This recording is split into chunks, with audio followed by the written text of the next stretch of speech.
IPL 2024లో భాగంగా ముంబై ఇండియన్స్తో జరిగిన మ్యాచ్లో ఆర్సీబీ 7 వికెట్ల తేడాతో ఓటమి పాలైంది.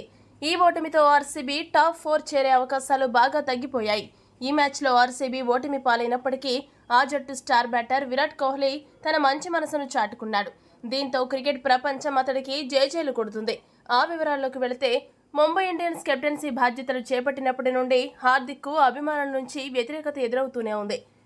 ఇక ఆర్సీబీ మ్యాచ్లో రోహిత్ శర్మ అవుట్ కాగానే హార్దిక్ క్రీజ్లోకి వచ్చినప్పుడు స్టేడియంలో అభిమానులు స్టాండ్స్ నుంచి గట్టిగా అరుస్తూ హార్దిక్ పాండ్యాను హేళన చేశారు. ఇది గమనించిన కోహ్లీ వెంటనే ప్రేక్షకుల వైపు చూస్తూ ఇలా ఎందుకు చేస్తున్నారు?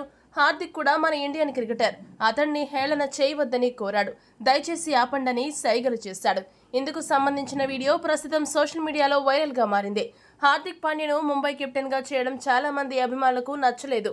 తొలి 3 మ్యాచ్లలో ముంబై ఓడిపోవడంతో వ్యతిరేకత మరింత తీవ్రమైంది.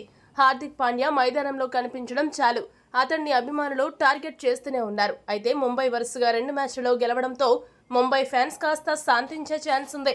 ఇకనైనా హార్దిక్ను ముంబై ఫ్యాన్స్ ఇష్టపడతారా లేదా మళ్ళీ ట్రోల్ చేస్తారా అన్నది వేచి చూడాలి. ఈ వీడియో కనుక మీకు నచ్చినట్లయితే లైక్, షేర్, కామెంట్ చేయండి.